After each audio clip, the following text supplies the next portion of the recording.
maior desafio da Marvel com o Homem de Ferro em 2008, na verdade, foi construir toda a base, tudo que a gente conhece do universo cinematográfico da Marvel, não tendo seus principais personagens, né? Na verdade, os personagens mais conhecidos da Marvel, a Marvel não tinha os direitos mais desses personagens para fazer filme com eles, né? Que são basicamente os X-Men e o Homem-Aranha. Então a Marvel tinha esse desafio que era ter um personagem ali, né? E realmente foi intencional. Ela tinha até alguns personagens um pouco mais famosos, como o próprio Capitão América e o Hulk, né? Que tinha o nome, né, de mais peso. Mas resolveu optar pelo Homem de Ferro justamente porque, como havia o risco, né, de não dar certo, ela queria apostar baixo, né, com um personagem que, se o filme, né, flopasse, se o filme não fosse lembrado por ninguém, a vida dela ia seguir, não seria uma grande catástrofe. São personagens que parecem com pessoas reais, então causa empatia no público. Que nem o Homem-Aranha, ele é um adolescente que tem problemas de pessoas normais, que ele é muito tímido. A maioria dos personagens tem algum problema, como qualquer pessoa normal tem. E aí causa essa empatia, que ele pode ser, na cabeça da pessoa, né, ela pode ser como o Homem-Aranha, né? Só falta bicho picar. Eu acho que quem faz a adaptação das histórias em quadrinho para o cinema tem que ter essa preocupação, que os fãs de quadrinho, eles são realmente muito fãs e eles vão exigir essa fidelidade aos quadrinhos. Então você tem que ter todo um cuidado especial quando você adapta para o cinema. Então a adaptação tem que ser o mais fiel possível, mas lembrando que a linguagem não é a mesma. A linguagem do cinema ela tem que ser, o quadrinho já é ágil, mas o cinema ele tem que ser mais ainda, porque às vezes você adapta mais de uma história do quadrinho para o cinema. Em 2008, a crítica não estava nem otimista nem pessimista, na verdade, quanto aos avanços do universo cinematográfico da Marvel.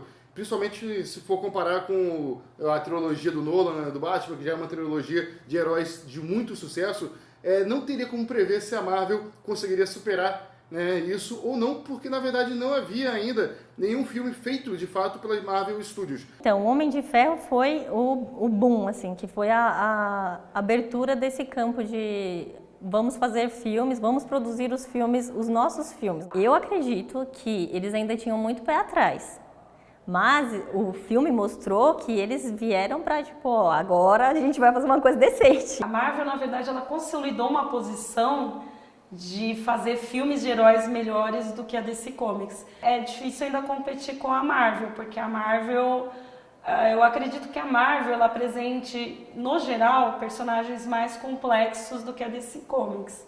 Após o lançamento do primeiro Vingadores, né, a Marvel deu essa impressão que ia continuar com personagens desconhecidos, né, abordando, teve filme do Homem-Formiga, do Guardiões da Galáxia, que é o personagens segundo, terceiro escalão dos quadrinhos da Marvel. Criado desde jovem por mercenários chamados saqueadores, liderados por Yondo Udonta. Ah, que chato. Eu não sabia como essa máquina funcionava. Só que, na verdade, isso é enganoso. Na verdade, a Marvel já começou com o Homem de Ferro, que era, de certa forma, um personagem relativamente desconhecido. A aquisição da Marvel pela Disney, sem dúvida, é muito útil para o selo Marvel como um todo, em matéria principalmente de distribuição. Mas eu não vejo ali uma penetração tão grande ali, né, dos estúdios Disney dentro do trabalho feito na Marvel Studios. A Marvel Studios continua sendo um selo independente, ainda dentro, né, da Disney, mas é um selo independente, como a Pixar é um selo independente. A Disney não pode ser também responsabilizada, tipo, vai tudo ficar fofinho por conta que a Disney comprou. Se eu não me engano, a primeira animação que foi feita da junção da Disney e da Marvel foi o Big Hero, se eu não me engano. E é um filme triste, é bem triste, tem aquele drama do menino que perdeu o irmão e deixou aquele robô que é tudo fofinho, aí roubam o projeto do menino, aí querem fazer um negócio mó sombrio, mas tem justamente esse escape cômico da Disney, que é para deixar uma coisa mais leve, mas se você for ver todos os filmes da Disney tem isso, tem a desgraceira toda e depois ele dá uma amenizada. Caso a Fox realmente vá toda para a Disney, isso seria excelente para a Marvel, por conta, como eu falei, os principais personagens, o Homem-Aranha já conseguiu voltar para a Marvel, né? Mas ainda tem o X-Men e o Quarteto Fantástico. Então você ter essa possibilidade de ver o Quarteto Fantástico e os personagens do X-Men interagindo de volta, né, com os Vingadores, é algo que, na verdade, os fãs da Marvel já esperam há muito tempo, né? Então seria fantástico poder fazer essa junção, né? essa volta ao lar que o Homem-Aranha já teve, né? Fazer essa volta ao lar de todos os personagens da Marvel. O que a gente tem é esse fenômeno de, como poderia falar, mega fusões de mídia. Então, um grupo midiático compra o outro e compra o outro. E a Disney já tem uma série de personagens, então se tivesse a incorporação, por um lado a gente tem uma companhia mais sólida, que pode produzir mais, fazer mais filmes, mas por outro lado a gente não tem a criatividade, ela fica um pouquinho restrita, porque vão ser sempre os mesmos personagens, né? Eu acredito que os filmes de super-heróis ainda perdurarão por muito tempo, porque tem muito herói, super-herói, e ainda tem muito que é desconhecido. E tem outros que eles estão ainda criando, estão trazendo do buraco, que nem o Homem-Formiga. Eu nunca... Tem a Vespa agora também, né?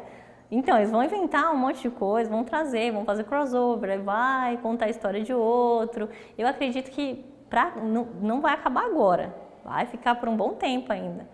E eu acredito que se acabar daqui muito tempo, vai deixar a escola dele. Antes as pessoas achavam arriscado apostar no herói no cinema. Alguns filmes realmente foram um fracasso no cinema. Se você pegar nos anos 80, alguns filmes não deram certo de heróis, mas a grande maioria aqui dos anos 90 para cá tem sido um sucesso retumbante.